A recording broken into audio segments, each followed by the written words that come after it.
John Stott, The Spirit, the Church, and the World, page 390. He's deep now into the storm at sea. So we're taking up the passage from Acts 27, 21, and onwards. Paul has already spoken once when he expressed his view about where the ship should winter, but his warning was overridden. Now Luke relates his 3 further interventions, in each of which he issues a clear summons to the ship's company. The call to keep up their courage, that is verses 21 to 26. After the men had gone a long time without food, Paul stood up before them and said, "Men, you should have taken my advice not to sail from Crete. Then you would have spared yourselves this damage and loss. But now I urge you to keep up your courage, because not one of you will be lost, only the ship will be destroyed. Last night an angel of the God whose I am and whom I serve stood beside me and said, 'Do not be afraid, Paul. You must stand trial before Caesar, and God has graciously given you the lives of all who sail with you. So keep up your courage, men, for I have faith in God that it will happen just as he told me. Nevertheless, we must run aground on some island.'" Stott says, "I am not sure that we need interpret Paul's 'you should have taken my advice' as a rather cheap way of scoring a point off them. After all, his minority stand had been the correct one. Perhaps they would be more respectful of his viewpoint in the future. At all events, he now had absolute confidence in what he had to say. Twice he urged them to keep up their courage. On what ground? Because none of them, he said, but only the ship, would be lost. How could he be so certain? Because the previous night an angel of the God to whom he belonged and whom he served had stood beside him, had told him not to be afraid, had promised that he must without fail stand trial before Caesar, and had added that God would give him, in answer to his prayers, perhaps, the lives of all his fellow passengers. These divine promises were the foundation of Paul's summons to everybody to maintain their courage, for he believed in God, in his character and covenant, and was convinced that he would keep his promises, even though first the ship would have to be run aground on some island. The subhead now is the call to stay together, verses 27 to 32. On the 14th night we were still being driven across the Adriatic Sea, when about midnight the sailors sensed they were approaching land. They took soundings and found that the water was 120 feet deep.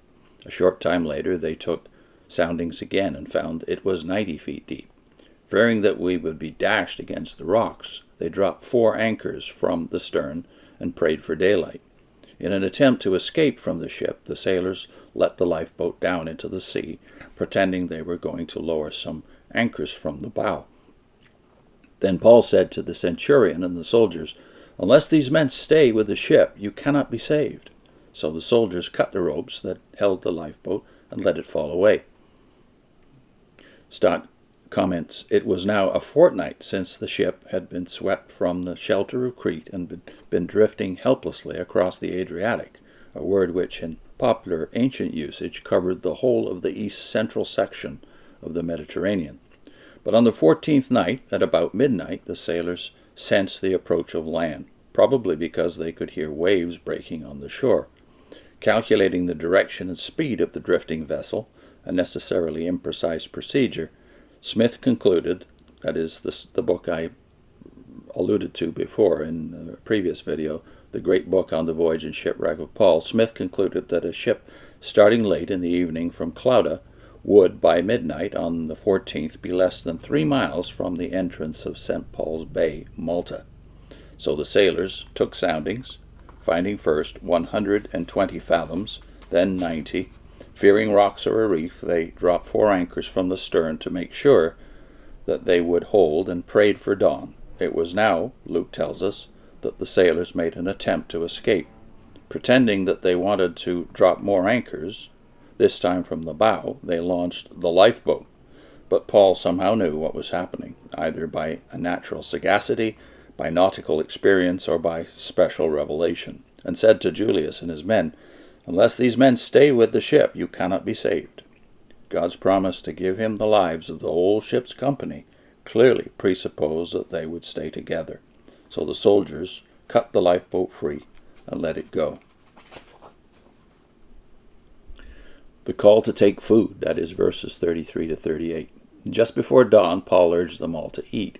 For the last 14 days, he said, you have been in constant suspense and have gone without food. You haven't eaten anything. Now I urge you to take some food. You need it to survive. Not one of you will lose a single hair from his head. After he said this, he took some bread and gave thanks to God in front of them all. Then he broke it and began to eat. They were all encouraged and ate some food themselves. Altogether there were 276 of us on board. When they had eaten as much as they wanted, they lightened the ship by throwing the grain into the sea.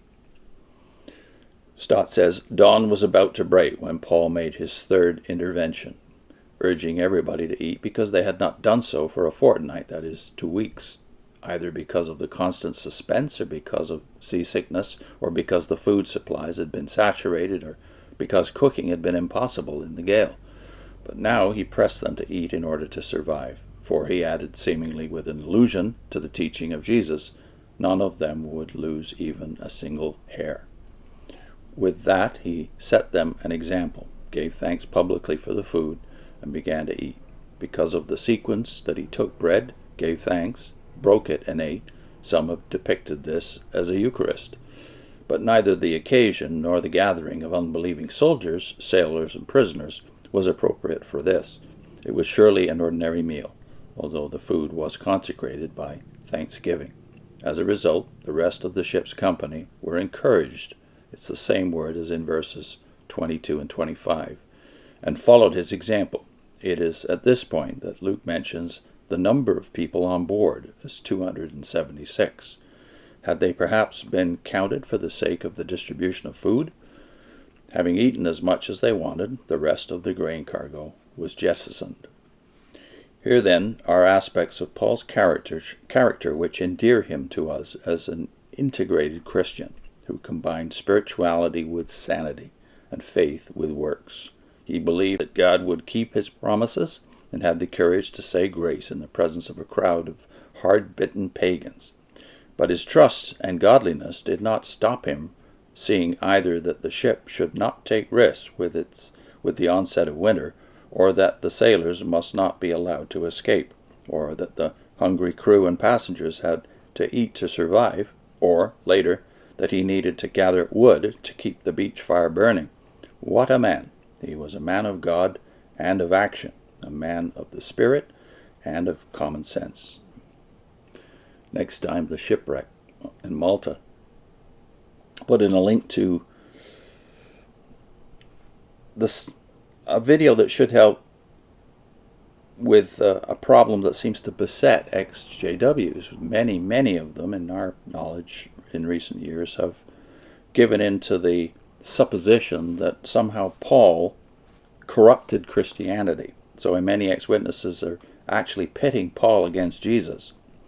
C.S. Lewis had something to say about that, because that tendency was there even when he was alive and a Christian from the 1930s onward till the early 60s. That tendency was already there among radical biblical critics and, of course, millions more. So, did Paul corrupt Christianity? On your screen. See you soon.